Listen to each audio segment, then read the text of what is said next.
Hello everyone. Back again with film recaps. In this video, I'm going to recap one of the horror mystery films from 2025, titled Good Boy. Before we get to the storyline, I'd like to wish everyone a happy and great day. Without further ado, let's get straight to the storyline. The movie opens with a dog named Indy sleeping peacefully, but he soon wakes up as his owner's phone begins to vibrate. Indy instantly senses an eerie presence nearby, and the room darkens, while his owner, Todd, sits motionless beside him. Vera's name flashes on the phone screen, right when several drops of blood splatter onto the phone, and Indy realizes they're coming from Todd's mouth. Moments later, Vera bursts into the apartment and panics at the horrifying sight of Todd. She calls emergency services and frantically reveals that her brother needs help, while Indy continues staring at the dark corner. Next, we see a montage of Todd playing with Indy since he was a puppy, highlighting the deep bond between them. It seems that Todd has been battling a serious illness, and is often seen coughing. When Todd is finally discharged from the hospital, he and Indy reunite with pure joy, and they play and create new memories. The scene then cuts to a rainy night, where Indy is sitting in a car, while Todd is outside searching for something. He gets a call from Vera, so he asks her if she knows where their grandpa hid the gate key. Vera is furious that he left his apartment despite being so unwell, but Todd insists it could do him some good. Meanwhile, Indy catches a glimpse of a shadowy figure behind the car for a brief moment, before it vanishes. At the same time, Todd manages to open the gate, and drives deep into the woods, before he reaches an isolated cabin. He calls for Indy to come out, but the dog hesitates for some reason, and only obliges after much reluctance. As Todd opens the door, Indy hears a whimper of a dog coming from the basement.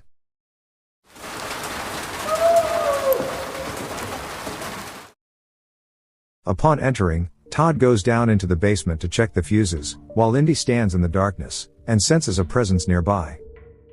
He soon hears Todd calling out, so he rushes to him, and sees that the man has managed to restore the electricity. Todd remarks that something smells terribly foul down there, and exits the basement with his dog. Afterward, Todd is watching old home videos of his grandpa, while talking to Vera on the phone. She insists that the house is cursed and haunted, but he brushes it off. They also talk about their grandpa's dog, Bandit, and Todd mentions how Indy never leaves his side, as he can't even go to the toilet without him. At this moment, Indy notices a shadow in the hallway, so he leaves the room, and begins wandering through the house.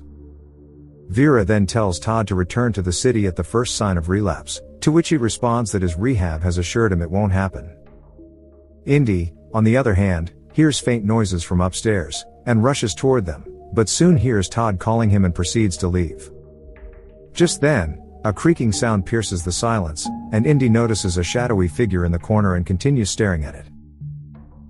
But then, when Todd enters the room, he sees nothing unusual, and calmly takes the dog away from there. The next morning, Todd and Indy go for a walk in the woods, and soon arrive at a cemetery. Todd tells his dog that all his family members are buried here, and that they all died quite young. He soon stops to pee, and asks Indy to stay put. But then, we notice a strange figure slowly approaching Indy, and when the dog turns around, he notices a hooded hunter in camouflage. It turns out to be the neighbor, Mr. Downs, who warns Todd to be careful since it's fox hunting season, and the woods are full of traps. Here Todd reveals that he's living at his grandpa's house, as he gave up his old place. Mr. Downs reveals that Todd's grandpa also used to come here often with his dog, but after he died, his dog was never found. While they're talking, Indy notices a hollow tree nearby, and when he peers inside, two glowing eyes staring back at him. In the evening, Todd is playing with Indy in his car, while talking to his sister. She asks if he's noticed Indy acting strangely lately, because Todd had mentioned that the dog never leaves his side, so she looked it up online. It turns out that a dog's nose is incredibly sensitive, and capable of even detecting medical issues. But Todd brushes it off and steps out of the car. That night, Indy falls asleep, and dreams of Grandpa's golden retriever, Bandit, who is wearing a red bandana. The dog is frozen in fear, and a dark figure appears in the reflection of his eyes. When Indy wakes up from this nightmare, we notice several pictures of Grandpa and Bandit around the house. Soon, Todd wakes up, coughing harshly, and after giving Indy a comforting pat, he heads to the kitchen. Indy starts sniffing at the basement door, and on the other side, we notice deep marks that appear to have been made by a dog. After feeding Indy, Todd leaves and asks his dog to guard the place, but after he leaves, Indy begins whimpering, and it's clear that he's scared of being alone in this creepy house. The frightened dog rushes to the window to escape, but it is also shut, so he stays there. Unfortunately, night has already fallen, and Todd still hasn't returned home. And then suddenly,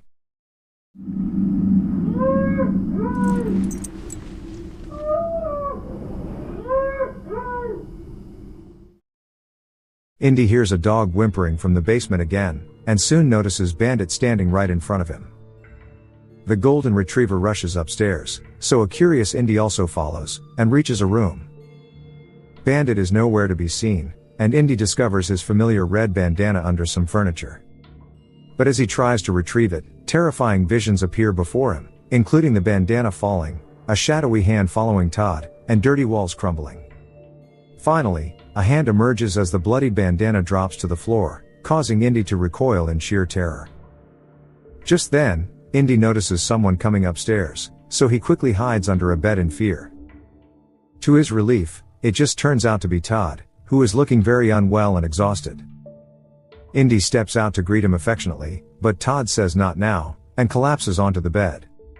He starts coughing, and Indy notices the bandages on his arms, inside which something seems to be moving. Indy tries to comfort him, but Todd suddenly snaps and yells at him to leave him alone. The poor dog quietly gets off the bed, and continues to watch over his owner to ensure he's okay. Some time later, Indy wakes from another nightmare, and notices muddy footprints across the house. He hears noises coming from below, so he investigates from the stairs. The sounds persist, so Indy finally goes downstairs, and finds Todd sleepwalking, where he begins banging his head repeatedly on the basement door. Concerned, Indy quickly approaches to startle him and manages to wake him up. Todd realizes he's bleeding, and briefly opens the basement door, before telling Indy to go back upstairs. Later, on the television, one of Grandpa's home videos plays, in which he reveals that he's leaving his taxidermy collection to his daughter, while everything else will go to his grandson, Todd. In the video, Grandpa is seen coughing, and at the same time, Todd is also doing the same thing. Later, he is on the phone with Vera, who asks if he plans to return to the city for a few days, but he refuses. Vera expresses her concern for his health, but Todd angrily tells her not to treat him like a hospital patient every single day. Meanwhile, Indy hears the dog whimpering again, and begins wandering around the house. He soon reaches the garage door, which suddenly opens by itself, so Indy cautiously goes inside to investigate. He then comes across Grandpa's armchair, and has a vision, where he sees him suffering and coughing uncontrollably. Indy finds himself in Bandit's place, watching the old man with fear and concern. Here Grandpa begins spitting blood and screams, "Run!" as a muddy hand reaches toward the dog. When Indy snaps out of the vision, he urinates in terror, just as a dark figure appears behind him. Some time later, Todd can't find Indy anywhere, so he heads to the basement to search for him, but the dog isn't there either. Suddenly, the basement door starts closing on its own, and Todd is surprised to see Indy standing right behind the door, covered in black dirt. He quickly takes the dog to get a bath, and casually comments that he smells like death. And then suddenly,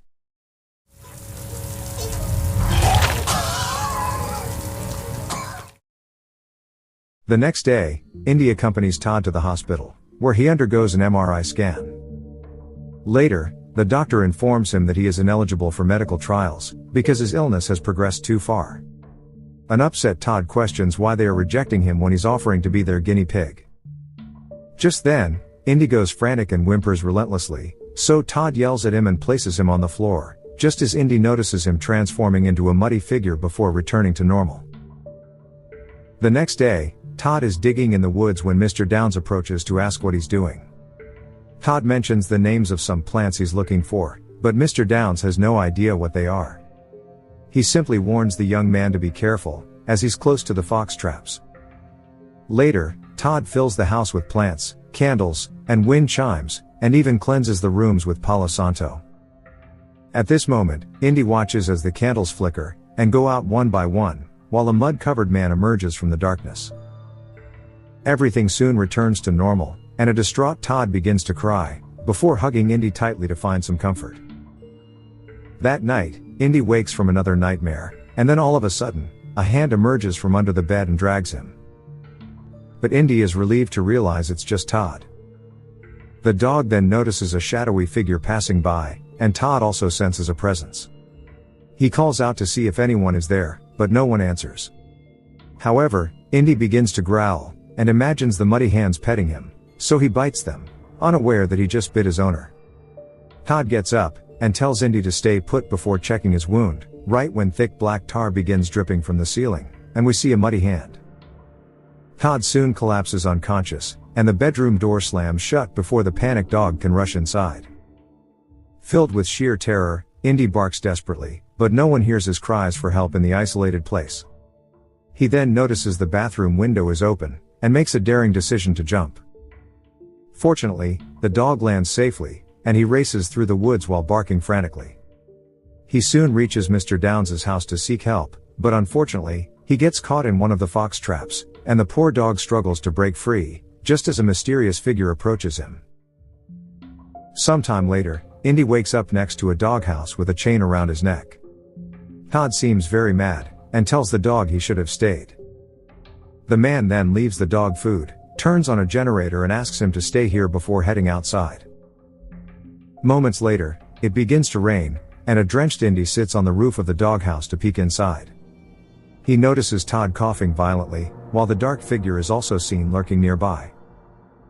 Indy looks around, and notices a pair of glowing eyes in the distance, but to his relief, it just turns out to be a fox. Indy doesn't notice the dark figure approaching him, while Todd begins to vomit blood profusely. The dog is soon attacked by the creature, but he manages to crawl inside the doghouse for protection. But then, the muddy hands emerge from the ground and try to grab him, and even grab the chain to prevent the terrified dog from escaping. Using all his strength, Indy crashes into the doghouse, and the chain eventually loosens. After being free, Indy tries to escape, but the sound of Todd's coughing keeps him from leaving. He cautiously approaches the house, where the outside basement door suddenly opens on its own. Indy now descends the stairs, where he is stunned to see the skeleton of a dog, which is most probably Bandit, who had been missing all this time. Moments later, the electricity goes out, leaving the entire house in darkness, lit only by the faint glow of some candles. Todd is seen lying in his bed, where he's struggling to breathe and gasping for air.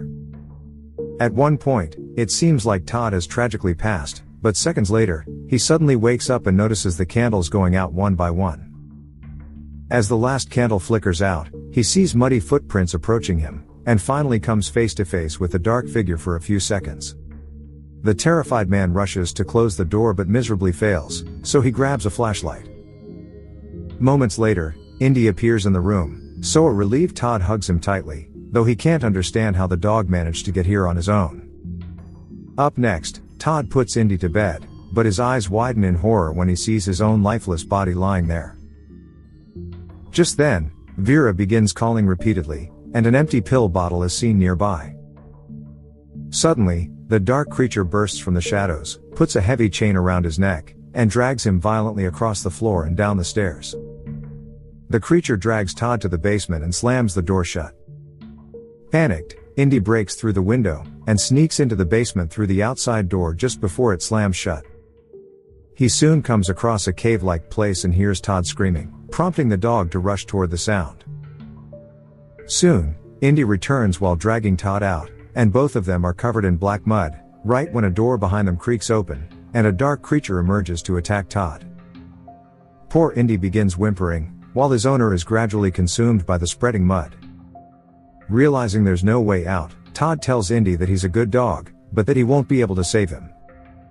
Todd tells him one last time to stay here, and the poor dog watches in heart-wrenching dread as his owner's body is consumed and he's reduced to a bare skeleton. In the aftermath, Indy checks the basement doors, but both of them are closed, leaving him with no way out. He simply sits outside the cave, waiting for his owner to come out, and it seems like Bandit must have died in a similar way. Soon, Morning arrives, and Todd's lifeless body is still lying upstairs. Fortunately, a distraught Vera arrives in the basement, and comes across Bandit's remains along with his red bandana, leaving her horrified. The tearful woman asks Indy to come with her. But at this moment, Indy hears Todd's voice whistling for him, which makes the dog hesitant to leave. But in the end, the brave dog finally decides to go with Vera, as the movie comes to an end. Okay guys, thanks for watching. See you again in the next video.